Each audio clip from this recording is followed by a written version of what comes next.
Ya, topiknya adalah dasar teologi kontemporer. Dasar teologi kontemporer. Nah, kita akan melihat beberapa dasar dari teologi kontemporer. Pertama, memakai filsafat sebagai dasar berpikir. Ini hal yang pertama, dasar dari teologi kontemporer. Jadi kata filsafat dalam bahasa Yunani adalah filosofikos, ya, dari filosofia yang berasal dari dua kata, philea atau kasih, cinta, dan sophia, wisdom, kebijaksanaan. Jadi seorang filosofos atau filosofis adalah seorang yang mencintai kebijaksanaan. Itu dari arti kata, ya. Dari dua kata, yaitu philea dan sophia, akhirnya menjadi filosofi. Lalu diterjemahkan dalam bahasa Indonesia sering dengan kata filsafat. Jadi filsafat juga adalah salah satu cabang ilmu pengetahuan, ya. Juga menjadi mata kuliah juga di STT. Ada namanya filsafat, kalau dia jurusan pendidikan, ada filsafat pendidikan, ya. Ada filsafat umum juga. Dan ada banyak macam filsafat. Ya, ternyata salah satu hal yang mendasari teologi kontemporer adalah juga filsafat. Kita mau lihat dulu beberapa definisi yang dibuat oleh para ahli, ya, berkaitan dengan filsafat itu apa. Nah, kita lihat beberapa definisi ini. Menurut Plato, filsafat adalah ilmu pengetahuan yang berminat mencapai kebenaran sejati. Jadi ini adalah definisi dari seorang yang bernama Plato, ya. Plato itu adalah seorang filsuf yang berasal dari Yunani tentunya, ya. Dia seorang filsuf terkenal dari Yunani, secara khusus Yunani maksudnya dari Athena, ya. Athena itu adalah ibu kota Yunani. Dia digolongkan sebagai seorang filsuf Yunani kuno, orang penulis buku-buku filsafat, tapi juga pada masanya juga pernah mendirikan sekolah atau akademi di Athena, ya, di Yunani. Jadi dia berkata filsafat itu adalah ilmu pengetahuan yang berminat mencapai kebenaran sejati. Jadi dia berpikir dengan semakin banyak orang berfilsafat, dia akan mencapai kebenaran sejati. Tapi kenyataannya kan tidak pernah bisa melalui filsafat seseorang menemukan kebenaran sejati. Ya kok, kenapa? Ya nanti kita lihat bahwa pada akhirnya filsafat itu semua berpusat kepada pemikiran manusia menjadi background-nya yang melatar belakangi. Kemudian ada yang berikutnya namanya Aristoteles. Menurut Aristoteles bahwa filsafat adalah ilmu pengetahuan yang meliputi kebenaran yang di dalamnya termasuk metafisika, logika, retorika, etika, ekonomi, politik, dan estetika. Itu menurut Aristoteles. Ya, sama seperti dengan Plato, Aristoteles ini juga adalah seorang filsuf yang berasal dari Yunani. Ini memang para filsuf terkenal itu dari Yunani, dari Athena, ya. Jadi kalau Aristoteles ini belajar dari Plato, Plato lebih dahulu. Plato itu menjadi gurunya Aristoteles. Dan kemudian Aristoteles ini juga menjadi penulis buku-buku filsafat, termasuk juga buku-buku yang berkaitan dengan metafisika ataupun fisika, logika, dan macam-macam sebagaimana kita lihat di sini. Jadi luar biasa ini, orang yang sangat pintar ya, namanya Aristoteles. Kemudian ada juga yang lain namanya René Descartes. Ya, di orang bacanya kadang René Descartes. Jadi kalau kita orang Indonesia kalau baca lurus René Descartes, René Descartes. Jadi dia memberikan juga definisi bahwa yang namanya filsafat adalah kumpulan ilmu pengetahuan di mana Tuhan, alam, dan manusia menjadi pokok penyelidikan. Nah, ini menurut René Descartes. Filsafat adalah kumpulan pengetahuan di mana Tuhan, alam, dan manusia menjadi pokok penyelidikan. Kalau Descartes ini dia bukan asli orang Yunani, tetapi dia berasal dari Prancis ya. Dia berkebangsaan lahirnya di Prancis.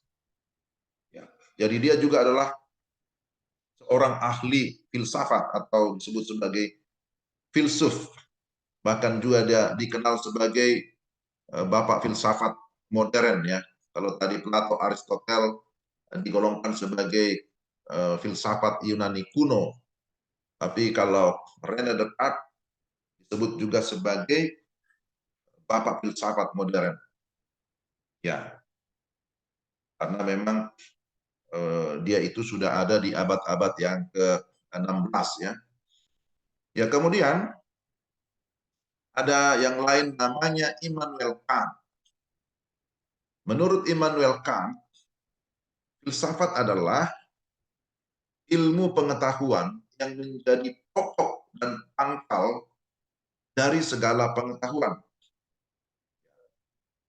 Jadi ini menurut Immanuel Kant bahwa filsafat itu menjadi pokok ya dan pangkal. Sehingga dari pemahaman-pemahaman seperti inilah para filsuf berkata bahwa filsafat itu merupakan king ya of the science. Artinya mereka berkata bahwa filsafat itu merupakan ratu dari ilmu pengetahuan. Itu menurut para filsuf. Sama seperti Immanuel Kant. Ya, berkata bahwa ilmu pengetahuan itu menjadi pokok dan pangkal dari segala pengetahuan. Kalau Immanuel Kant ini adalah seorang filsuf dari Jerman ya, dari Jerman. Nah, ini adalah salah satu filsuf yang lahir ataupun yang ada pada zaman pencerahan ya. Ini kita sudah singgung di awal-awal pertemuan bahwa di abad-abad pencerahan atau di abad yang ke-18 dia sudah hadir, Immanuel Kant ya. Dia memiliki pemikiran-pemikiran filsafat yang berpengaruh di dunia barat ya sampai juga ke kita sekarang di dunia timur ini. Kemudian ada namanya W.M. Becker. Jadi menurut Becker ini bahwa filsafat adalah refleksi rasional atas keseluruhan keadaan untuk mencapai hakikat dan memperoleh hikmat. Ya. Jadi dia berkata bahwa filsafat adalah refleksi rasional. Ini berkaitan dengan pengetahuan ya, refleksi dari pengetahuan rasional atas seluruh keadaan untuk mencapai hakikat dan untuk memperoleh hikmat. Itu menurut Becker ini. Kemudian ada lagi orang Indonesia, ini kita kutip satu dari Indonesia, namanya Puja Wiyatna. Ini jangan lama ya, Puja Wiyatna, Puja Wiyatna, itu cara bacanya. Filsafat adalah ilmu yang mencari sebab yang sedalam-dalamnya bagi segala sesuatu yang ada dan yang mungkin ada. Jadi bagi dia filsafat itu adalah ilmu yang mencari sebab apa yang menyebabkan segala sesuatu itu ada dan yang mungkin ada. Maka itu bisa digali, bisa dicari tahu, maka karena itulah muncul filsafat. Jadi upaya-upaya untuk mencari penyebab sesuatu itu. Lalu akhirnya muncullah filsafat. Nah, itulah beberapa definisi dari para ahli berkaitan dengan filsafat. Jadi menurut batasan modern, filsafat diartikan sebagai ilmu yang berusaha memahami segala sesuatu. Memahami segala sesuatu yang muncul dalam keseluruhan lingkup pengalaman manusia.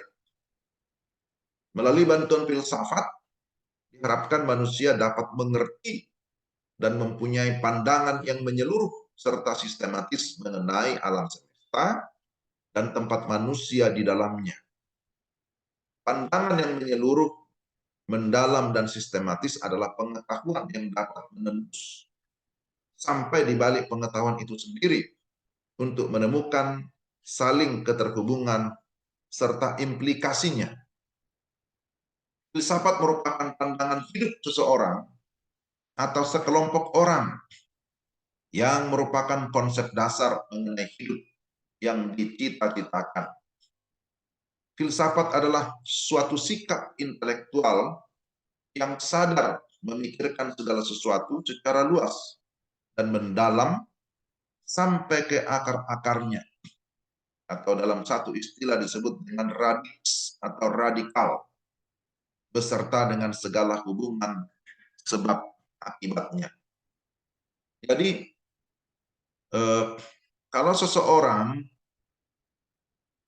berkecimpung dalam dunia filsafat, maka biasanya orangnya akan lebih kritis, kira-kira gitu ya. Saya nggak tahu, di antara saudara ada enggak yang menyukai filsafat ya, mata kuliah filsafat, pendidikan filsafat. Ya, ya saya sendiri tidak terlalu memperdalam filsafat, hanya pernah belajar waktu kuliah gitu ya. Tidak mendalami filsafat secara umum atau secara keseluruhan. Tapi menurut pandangan ini bahwa filsafat itu sebenarnya adalah sikap intelektual yang berusaha untuk memikirkan segala sesuatu secara luas dan mendalam sampai ke akar-akarnya, beserta dengan segala hubungan sebab akibatnya. Jadi terus berusaha untuk mencari tahu, untuk menggali segala informasi ataupun pengetahuan berkaitan dengan sesuatu hal. Bahkan tadi dihubungkan dengan segala situasi, dihubungkan dengan segala sesuatu, itu bisa menjadi objek ya daripada penelitian ataupun penggalian ilmu pengetahuan yang berkaitan dengan filsafat ini. Berusaha untuk terus mencari tahu sampai ke akar-akarnya. Kenapa ini terjadi? Kenapa begini? Jadi orang yang berfilsafat memang akan memiliki rasa ingin tahu yang cukup dalam ya, rasa ingin tahunya tinggi. Siapa yang berfilsafat? Sebenarnya secara umum semua manusia juga berfilsafat ya. Tapi apakah filsafatnya itu dalam atau dangkal? Apakah filsafatnya benar atau tidak, kan itu persoalannya. Tapi secara umum semua manusia, semua suku-suku juga memiliki filosofi atau filsafat hidup. Setiap suku, setiap daerah juga punya filsafat ya. Karena tadi dikatakan bahwa filsafat itu merupakan pandangan hidup seseorang atau sekelompok orang yang merupakan konsep dasar mengenai hidup yang dicita-citakan. Mungkin setiap kita juga dari daerah kita, dari suku kita punya pandangan hidup di daerah itu, pandangan suku itu. Misalnya seperti kami yang orang Batak ya. Di sini ada orang Batak nggak di estate ini? Ada ya? Ya, orang Batak. ada juga di Kalimantan ya, walaupun mungkin tidak banyak. Ya. Jadi misalnya seperti orang Batak itu kan juga punya filsafat hidup. Salah satunya berkaitan dengan ada disebut, nanti kalian tidak ngerti ya, tapi dalam bahasa Batak disebutkan Hamoraon, Hagabeon, Hasangapon katanya. Jadi itu filsafat yang sering mendasari kehidupan mereka di dalam suku itu. Artinya bahwa mereka berjuang di dalam hidup ini supaya apa? Mendapatkan yang pertama itu adalah kekayaan, kemudian keturunan, nah itu kan kekayaan, keturunan, terus juga ada kepintaran. Maka dalam filosofi mereka, orang-orang Batak pada umumnya mau berusaha untuk menyekolahkan anaknya setinggi-tingginya. Walaupun kehidupan mereka susah payah gitu ya. Walaupun mereka makannya itu hanya ikan asin, yang penting bisa sekolahkan anak. Kira-kira begitulah. Mungkin juga setiap suku ada yang begitu. Ya, tapi khususnya di daerah sana sangat berjuang untuk bisa uh, menyekolahkan anaknya, bahkan mengirim anaknya ke tempat yang jauh di perantauan. Jadi orang-orang Batak misalnya terkenal sebagai perantau. Di mana-mana ada, dimanapun ada. Mau di pelosok, mau di kota, mau di seluruh daerah pasti ada. Saya pergi ke Papua, ketemu juga di sana orang Batak. Saya pergi ke Alor, oh ada juga di sana. Waktu saya ke Kupang, di Soe, ada di sana. Waktu saya ke Ngabang, Kalimantan, ada di sana. Waktu ke Samarinda, ketemu juga.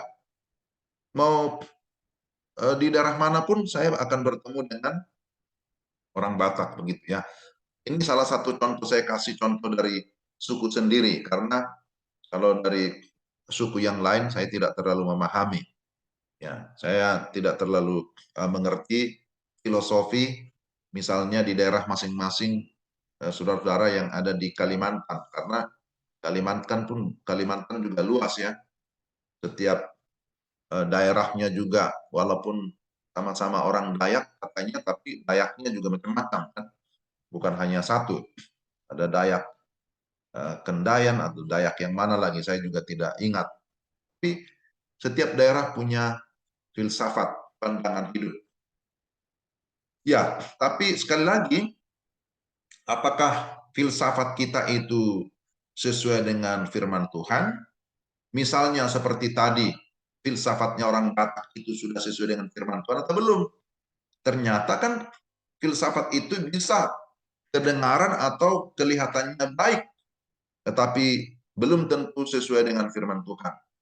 Jadi misalnya dikatakan bahwa dalam filsafat itu orang mencari yang namanya kekayaan, kemudian keturunan, kemudian kepintaran. Nah, kalau itu tidak tercapai, apa yang terjadi? Pada zaman dahulu, kalau tidak ada keturunan, maka akhirnya dia ini apa? Menikah lagi. Nah, apakah itu sesuai dengan firman? Tidak sesuai kan gitu ya. Apakah tujuan hidup manusia itu hanya mencari kekayaan, kepintaran? Ternyata Alkitab menyatakan tidak demikian. Kalau itu terus dipertahankan, maka akan banyak orang yang menderita, karena kalau tidak punya anak berarti bisa ditinggalkan kan gitu.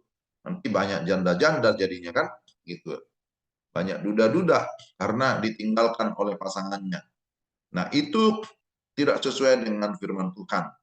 Maka filsafat yang benar haruslah filsafat yang diterangi oleh firman Tuhan. Itu seharusnya begitu. Jadi setiap filsafat yang kita miliki atau yang dimiliki oleh kelompok suku tertentu itu perlu dikaji, itu perlu diterangi berdasarkan firman Tuhan. Kadang-kadang juga orang bikin skripsi juga berdasarkan studi kasus begitu ya. Nah, dulu ada juga yang membuat skripsi bagaimana dia meneliti budaya di daerahnya. Kemudian filsafat hidupnya, diadakan wawancara, kemudian di compare dengan Alkitab ya sebagai firman Tuhan. Kemudian, seperti apa karakteristik berpikir secara filosofis? Jadi, berpikir secara filosofis itu adalah berpikir secara komprehensif yang memiliki daya cakup yang sangat luas terhadap segala sesuatu. Jadi pemikiran kaum filsuf ini adalah bagaimana berpikir secara lengkap, ya, berpikir secara luas. Sehingga orang-orang yang mencintai yang namanya filsafat, pola pikirnya juga luas. Ya, karena itu mereka tidak mau kalah ya kalau berdebat, kalau membangun argumen selalu ada saja pemikiran-pemikirannya. Selalu ada saja alasan-alasannya karena betul-betul dia memiliki pola pikir yang komprehensif. Berpikir dengan menggunakan disiplin berpikir yang tinggi dan senantiasa menaati aturan berpikir dalam mencapai kebenaran objektif.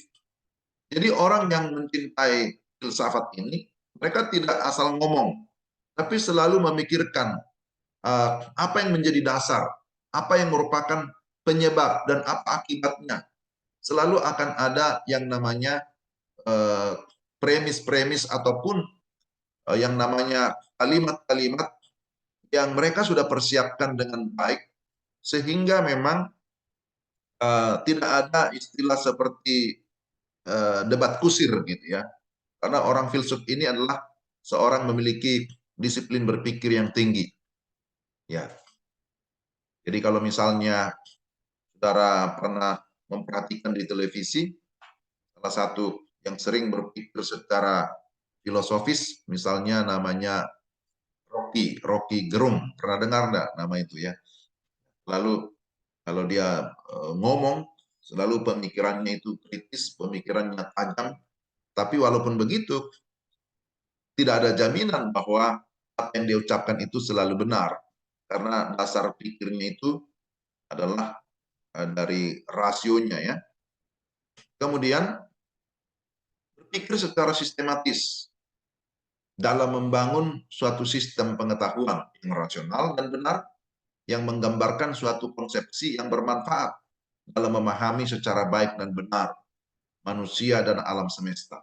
Dalam konteks ini, filsafat merupakan cara berpikir yang runtut, teratur, dan sistematis dalam membangun suatu teori atau ilmu yang rasional dan objektif terhadap alam semesta sebagai keseluruhan agar manusia dapat menerangkan atau menafsirkan secara logis. Nah, ini adalah pola pikir filsuf. Mereka berpikir secara sistematis, artinya berpikir secara teratur. Bagaimana mereka dikatakan di sini membangun suatu sistem pengetahuan yang rasional dan benar, menggambarkan suatu konsep yang bermanfaat dalam memahami secara baik dan benar manusia dan alam semesta.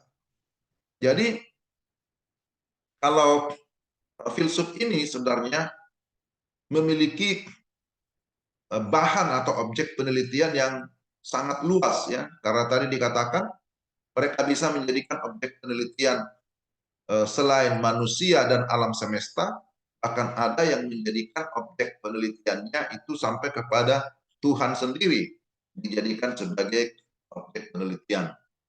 Ya, karena mereka mau menilai semua secara rasional ya, baik hubungannya dengan alam, hubungannya dengan manusia, dan juga dengan Tuhan. Lalu berikutnya, berpikir secara sadar dan kritis di dalam dunia yang ia pikirkan. Dalam konteks ini, filsafat berarti menyusun suatu skema, konsepsi sebagai hasil abstraksi, dan generalisasi atas pengalaman mengenai segala benda dan peristiwa, termasuk diri orang yang sedang berpikir itu. Jadi, di sini dikatakan bahwa para filsuf itu berpikir secara sadar dan kritis di dalam dunia yang ia pikirkan. Ya, dia sedang memikirkan eh, segala sesuatu yang tadinya abstrak, ya, sesuatu yang general, sesuatu yang umum, bagaimana mereka berusaha untuk menyusun itu menjadi sebuah konsepsi atau menjadi sebuah konsep yang akhirnya bisa dituliskan, ya, mengenai segala apapun, segala benda atau peristiwa, termasuk eh, pribadi orang yang sedang berpikir itu. Jadi inilah beberapa pola pikir daripada filosofis, ya, filsuf. Berpikir secara komprehensif, kemudian ada disiplin berpikirnya, lalu sistematis, dan mereka berpikir secara sadar dan kritis karena mereka mau apa yang mereka sedang pikirkan, apa yang mereka sedang teliti itu bukan hanya sekedar abstraksi atau sebatas angan-angan, ya, tidak mau hanya secara general atau umum, tapi apa yang mereka pikirkan itu mereka mau itu menjadi sebuah konsep yang akhirnya bisa dinikmati oleh orang lain dan sekaligus bisa mereka pertanggungjawabkan secara ilmiah. Nah itu, jadi mereka ini adalah orang-orang yang berpikir kritis. Kita lihat 4 masalah pokok yang ingin dipecahkan oleh filsafat. Jadi filsafat muncul karena ingin memecahkan atau ingin mengatasi 4 masalah pokok. Jadi mereka berpikir dengan pemikiran filsafat, maka masalah-masalah ini akan bisa diselesaikan. Apa saja itu? Pertama adalah apa yang dapat saya harapkan. Nah ini kan menjadi uh, pertanyaan sekaligus yang di dalamnya pasti ada problem. Ketika kita menjalani sesuatu, artinya kita ingin mendapatkan, ya, mengharapkan sesuatu dari perjalanan itu.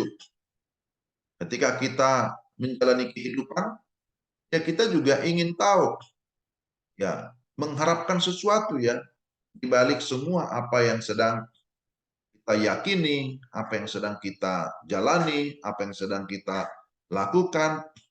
Nah, jadi berharap ada pemecahan masalah. Pertanyaan ini mengandung makna hakikat hidup dan keyakinan bahwa manusia masih memiliki harapan yang baik setelah meninggalkan dunia yang fana ini. Maka permasalahan ini dikupas dalam cabang filsafat metafisika. Meta dibalik, fisika yang nampak. Artinya metafisika ada sesuatu di balik yang nampak ini. Maka itu menjadi, ya, metafisika. Mencakup aspek kosmologi, teologi, antropologis, dan ontologis. Jadi kita lihat di sini ada banyak cabang filsafat, ya. Baru dengan pertanyaan ini, apa yang dapat saya harapkan? Kita ingin mendapatkan hakikat hidup. Dan permasalahan ini, ya, dikupas banyak melalui banyak aspek yang disebutkan di sini. Dan tentang filsafat-filsafat ini kita tidak pelajari di sini karena punya mata kuliah tersendiri. Tapi ini hanya disinggung karena berkaitan tentang dasar teologi kontemporer. Teologi kontemporer juga ternyata ada filsafat yang mendasarinya, begitu.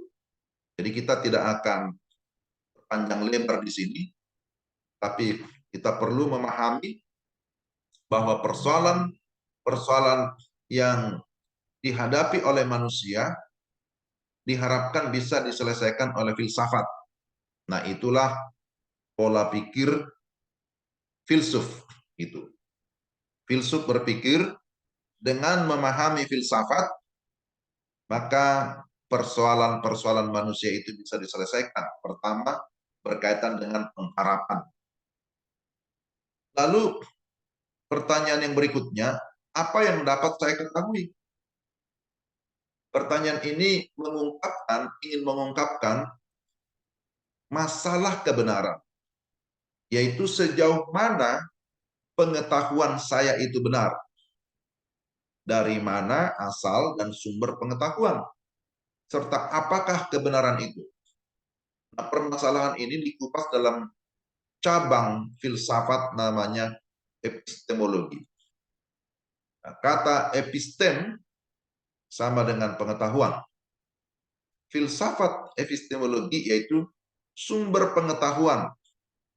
Dan sumber pengetahuan itu bisa berupa panca indera, wahyu, otoritas, rasio, dan intuisi. Jadi, ini adalah pertanyaan kedua yang berusaha untuk dipecahkan oleh filsafat. Kalau tadi, apa yang dapat saya harapkan? Yang kedua, apa yang dapat saya ketahui? Karena memang manusia memiliki rasa ingin tahu yang tinggi. Kita ini kan rasa ingin tahunya tinggi, keponya tinggi, kan gitu ya. Istilah orang yang kepo, yang dia dengar sedikit, kemudian sudah muncul rasa ingin tahu. Itu apa ya gitu ya. Siapa tadi ya? Karena dengar bisik-bisik saja, kita ingin tahu apa yang sedang dibisikin oleh teman kita kepada orang lain. Ya. Sampai hal-hal yang sangat kecil pun kita ingin tahu. Siapa tadi itu ya? Ada apa tadi ya? Siapa tadi yang nangis gitu ya? Siapa tadi yang teriak ya? Bahkan sampai akhirnya siapa tadi yang ke toilet? Semua kan kita ingin tahu ya. Sampai kepada hal-hal kecil. Siapa juga yang kalau sudah bau misalnya ya? Siapa yang kentut tadi gitu? Sampai itu pun rasa ingin tahu juga. Karena itulah sifat manusia. Tapi bagi filsuf, rasa ingin tahu itu kan tidak bisa hanya ditebak-tebak. Kalau orang filsafat atau filsuf, mereka tidak bisa berkata, ya saya rasa ingin tahu, kemudian saya rekayasa, saya tebak saja seperti tebak-tebak buah manggis gitu ya. Atau seperti orang lagi putar undian nomor, nah, siapa yang dapat ini kemudian itu yang benar, kan tidak bisa begitu ya. Berkaitan dengan pengetahuan, itu tidak bisa ya, seperti kita memutar undian, nanti dapat nomor berapa, berarti itulah yang benar. Tapi para filsuf ketika mau mengetahui sesuatu, ingin mengetahui sesuatu, maka mereka harus mencari sampai ke akar-akarnya. Itulah sebabnya muncul namanya filsafat epistemologi. Kalau mereka yakin akan sesuatu, tahu bahwa itu sesuatu yang benar, maka mereka harus berusaha membuktikan kebenarannya. Tidak bisa hanya mengaku bahwa itu benar. Tapi kebenaran seperti apa? Bagaimana saya tahu bahwa yang saya tahu itu memang benar? Itu namanya filsafat epistemologi. Nah, sehingga kalau semua orang merasa dirinya benar, kan akhirnya filsafat itu menjadi relatif ya. Semua orang juga bisa mengaku bahwa dia benar. Setiap pembicara pertama dia bisa merasa dirinya benar. Termasuk ketika di pengadilan, siapa yang dahulu bersaksi merasa dirinya paling benar. Tapi ternyata ketika ada kesaksian yang lain, dan ada bukti-bukti yang lain, ada bukti-bukti baru, ternyata dia tidak benar kan gitu ya. Tapi awalnya dia berpikir, dialah yang paling benar.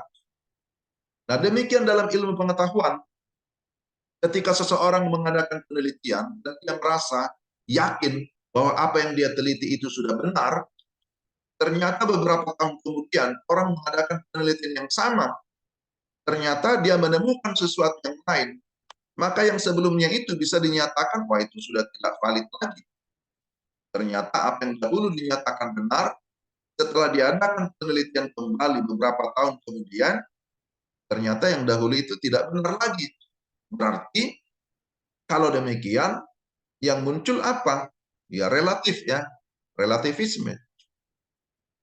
Nah, kalau kita sebagai orang Kristen, kita berkata saya ini sudah mengerti kebenaran, saya ini sudah hidup dalam kebenaran, bahkan saya sudah dibenarkan.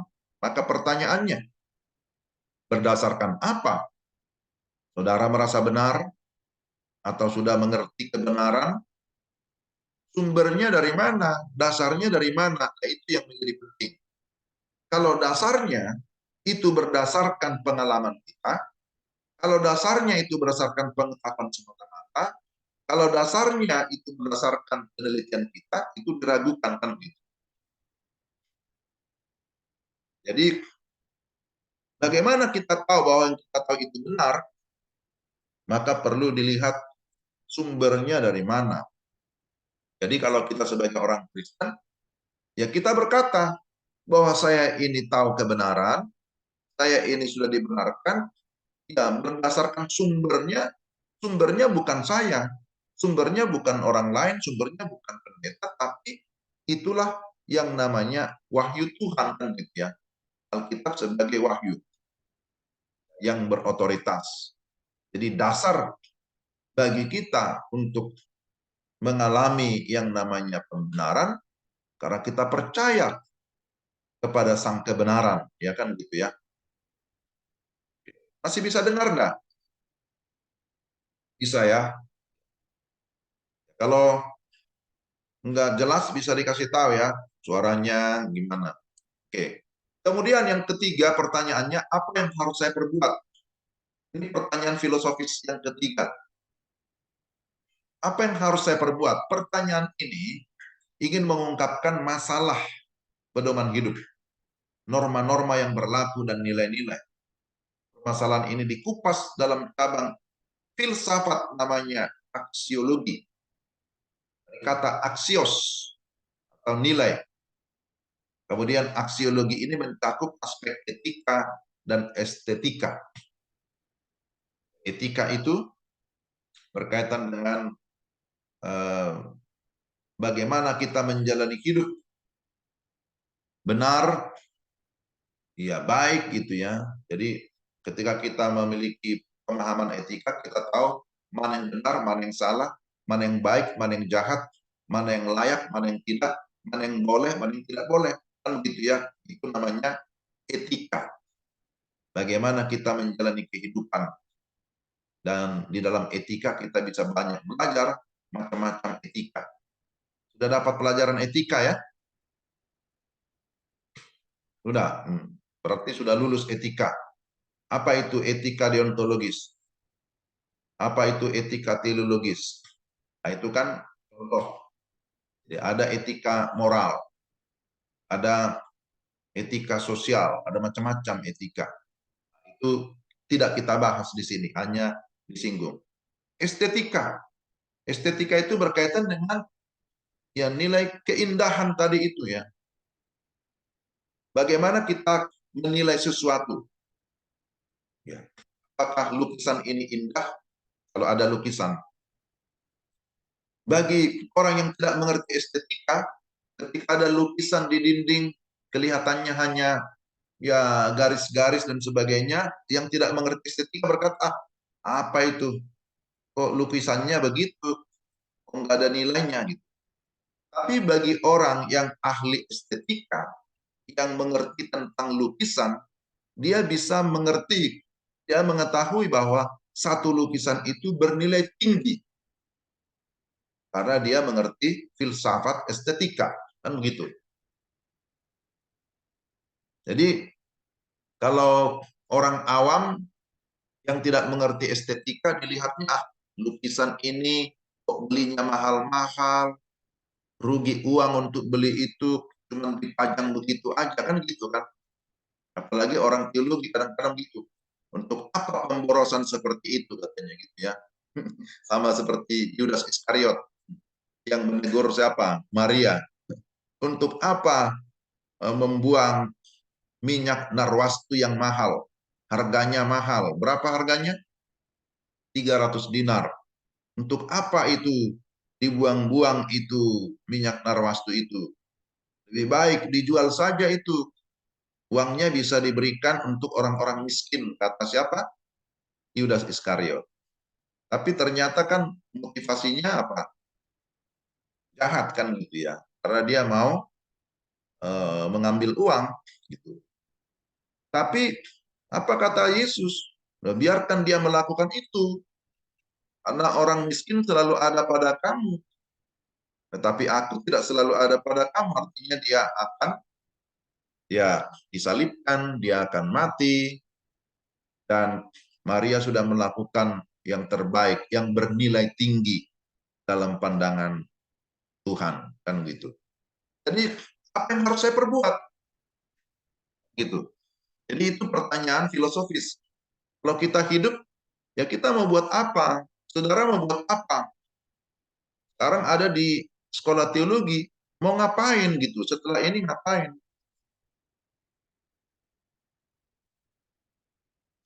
Kalian ada di STT, mau ngapain?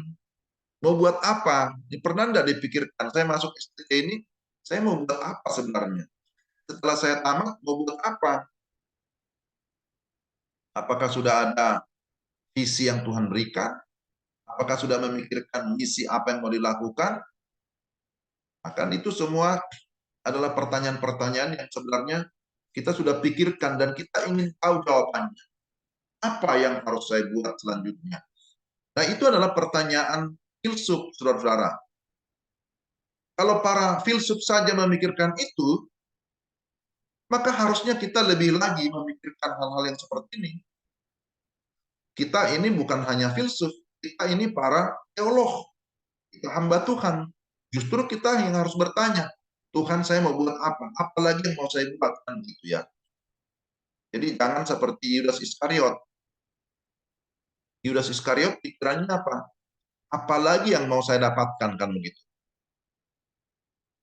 Apalagi yang mau saya dapatkan, apalagi yang bisa saya ambil. Sampai kasnya juga mau diambil kan gitu. Mau dia sebagai bendahara, kas pun mau dikorupsi juga.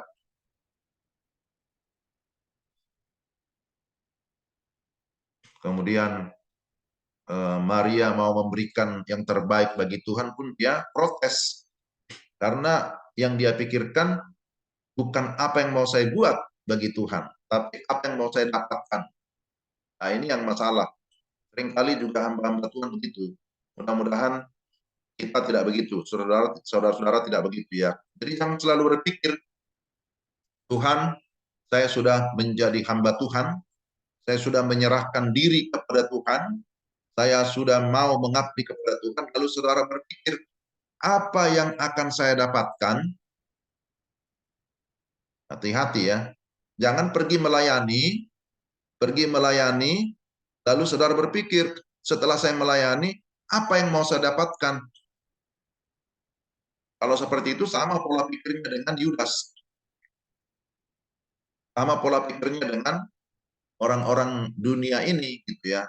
Orang-orang filsuf yang hanya memikirkan ya dirinya akan begitu yang menjadi fokus. Tapi kalau kita sebagai hamba Tuhan, apa yang mau saya buat lagi untuk menyenangkan Tuhan? Kan begitu. Itulah filosofi kita. Apalagi yang mau saya buat supaya Tuhan disenangkan. Bukan sebaliknya, apa yang mau saya dapatkan. Karena masalah apa yang saya dapatkan itu bukan sebenarnya urusan kita. Bagian kita adalah melakukan tanggung jawab kita. Tapi urusan upah itu adalah pemberian dari Tuhan. Amin ya. Seperti itu. Bagian kita adalah bekerja, melayani, berbuat. Nah, urusan honor, urusan upah, urusan berkat itu urusannya Tuhan. Gitu. Jadi jangan mengurusi yang bukan urusan kita. Biar Tuhan mengurusi urusannya, urusan kita adalah jadi hamba. Kalau hamba berarti bekerja kan gitu ya. Hamba berarti melayani. Nah, itu seperti itu. Jadi filosofi kita juga harus diubah. Lalu pertanyaan berikutnya, dari kaum filsuf itu, apakah manusia itu? Jadi mereka masih bertanya, apakah manusia? Pertanyaan ini ingin mengungkapkan masalah pokok dan filsafat, yaitu tentang hakikat manusia. Mereka ingin tahu hakikat manusia itu seperti apa. Permasalahan ini dikupas dalam cabang filsafat manusia atau disebut dengan antropologi filsafati. Manusia dipandang dari sudut filsafat. Jadi kaum filsuf atau para filsuf itu berusaha untuk mencari tahu makna hidup manusia itu, hakikat manusia. Tapi kalau kita ingin mengenal manusia hanya dari sudut pandang antropologi manusia, ya pasti kita akan gagal ya. Karena kalau pandangan hidup, pandangan tentang manusia itu macam-macam dari filosofi dunia ini. Ada yang berpandangan bahwa manusia itu hanya mekanik misalnya, seperti mesin yang terus bekerja. Ada juga berpikir bahwa manusia itu juga sama seperti binatang ya, yang memiliki apa libido, nafsu dan seterusnya. Tapi kalau hanya sebatas itu atau berkata bahwa manusia itu sebagai makhluk ekonomis misalnya, atau manusia sebagai makhluk sosial, itu banyak cara pandang tentang manusia menurut filsuf. Tapi apakah kita hanya sampai di situ? Nah, kita harus melihat lagi dari sudut pandang teologi ya, bahwa kita memiliki pandangan yang lebih tinggi karena sudut pandang teologi berdasarkan Alkitab menyatakan bahwa manusia itu adalah gambar dan rupa Allah. Jadi manusia bukan hewan, manusia bukan hanya sebagai makhluk ekonomis atau manusia seperti mesin. Ya, tentu kita menolak itu ya. Kalau saudara membaca buku teologi Kristen yang dikarang oleh Millard J. Erickson, ya mudah-mudahan ada di sana, mestinya ada ya. Teologi Kristen judulnya, Millard Erickson, di dalam pembahasan tentang antropologi atau tentang manusia, maka di sana ada banyak disebutkan pandangan-pandangan tentang manusia. Ya, ya tapi kita kembali kepada Alkitab. Bahwa Alkitab menyatakan manusia itu adalah gambar dan rupa Allah. Jadi ini adalah beberapa pertanyaan yang berusaha untuk diselesaikan atau dipecahkan oleh filsafat. Apa yang dapat saya harapkan, apa yang dapat saya ketahui, apa yang harus saya perbuat, dan apakah sesungguhnya hakikat manusia itu. Dan 4 aspek penting dari filsafat itu ada namanya aspek wonder, keheranan ya. Mempelajari filsafat karena ada wondering atau keheranan, pertanyaan akan sesuatu yang ada atau yang terjadi. Jadi itu yang pertama. Yang kedua, aspek dari filsafat itu disebut aspek wisdom, kebijaksanaan. Mempelajari filsafat karena mau mencari esensi dari sesuatu kebenaran atau disebut mencintai kebijaksanaan. Jadi aspek wonder ada rasa ketakjuban, keheranan akan sesuatu sehingga muncul filsafat. Tapi juga aspek wisdom, kebijaksanaan, ingin mencari kebenaran dan mencintai kebijaksanaan. Lalu ada aspek truth atau kebenaran. Filsafat adalah ilmu yang mempertimbangkan kebenaran-kebenaran hakiki. Dengan kata lain, filsafat berusaha mencari kebenaran yang hakiki, mencari kebenaran yang sejati. Aspek proses yang dinamik atau dynamic proses. Mempelajari filsafat berawal dari proses, dari runtutan konflik, opini-opini, dan terus-menerus sampai memperoleh jawaban yang memuaskan. Inilah aspek dari pola berpikir filsafat. Jadi artinya bahwa para filsuf ini sebenarnya tidak pernah merasakan adanya kepuasan. Karena jawaban yang memuaskan itu sesungguhnya tidak ada. Karena ketika menemukan sesuatu, setelah itu sudah ada lagi penemuan-penemuan yang lain, terus ada upaya-upaya pencarian kebenaran, dan terus-menerus tidak akan pernah ada hal yang memuaskan di dalam berfilsafat. Nah itu. Jadi di satu sisi kita perlu belajar filsafat ya, tapi kita harus ingat filsafat itu bukan untuk memuaskan pikiran kita, memuaskan telinga, memuaskan mata kita, tidak bisa ya. Karena yang namanya filsafat yang selalu didasari oleh rasio manusia tidak akan pernah bisa memuaskan jiwa kita yang bersifat kekal. Jadi ilmu filsafat pada umumnya dikenal orang Kristen sebagai ilmu yang mengajarkan kebijaksanaan orang-orang kafir. Salah satu aliran filsafat yang sangat dikenal saat itu adalah filsafat Aristoteles. Ya. Pada mulanya filsafat Aristoteles dipelajari oleh orang-orang Kristen bukan untuk menggantikan Alkitab, tapi untuk melihat hubungan antara kedua buku tersebut. Namun dasar pemikiran untuk mencari hubungan antara filsafat dan Alkitab adalah karena orang-orang Kristen masa itu tidak lagi melihat Alkitab sebagai satu-satunya pusat teologi. Prinsip dasar ilmu filsafat dalam mempelajari tentang Allah ya, adalah dengan mendasarkan diri pada akal kodrati atau natural manusia.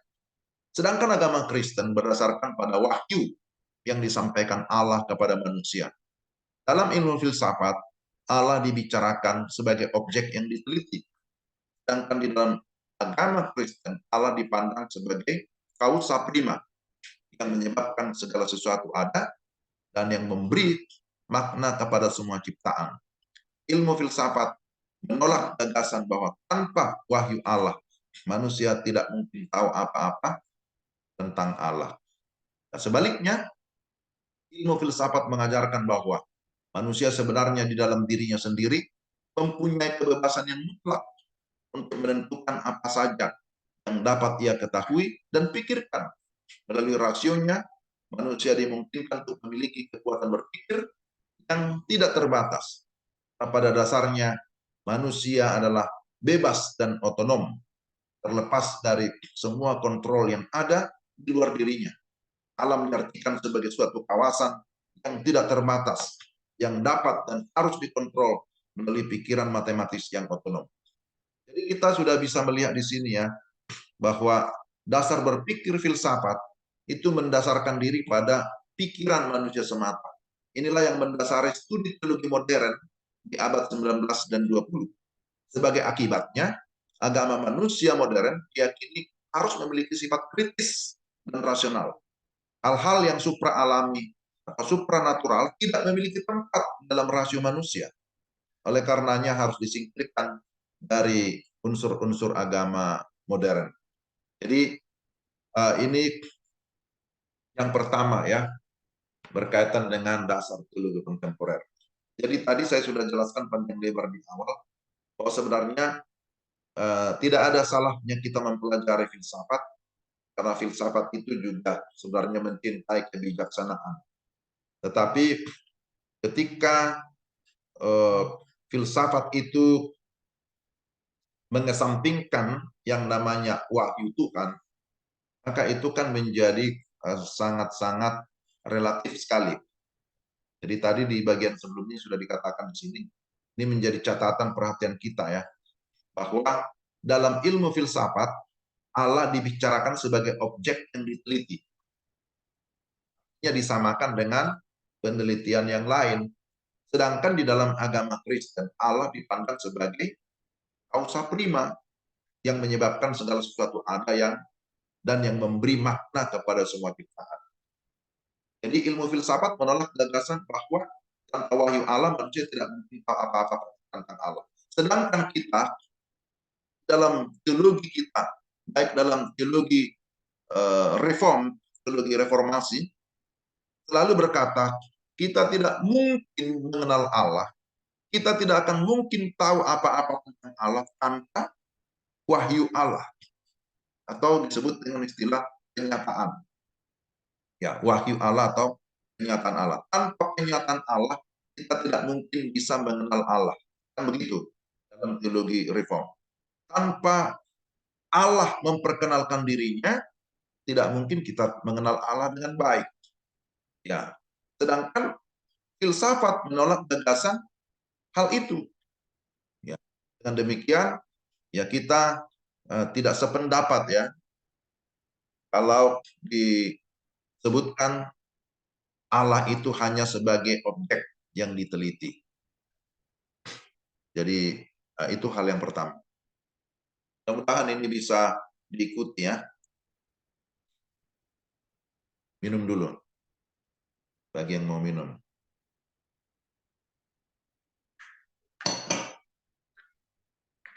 Sejauh ini jelas bisa diikuti?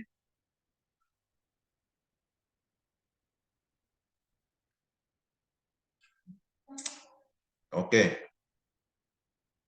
Silent is gold. Bisa, Pak. Ya udah.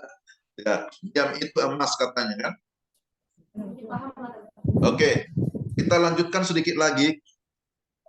Yang berikutnya. Yang kedua ya.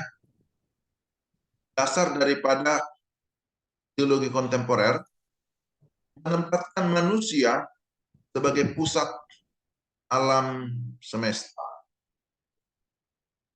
Jadi semangat mental abad pencerahan yang menjunjung tinggi harkat manusia sebagai manusia yang betul-betul otonom. Ini adalah prinsip humanisme.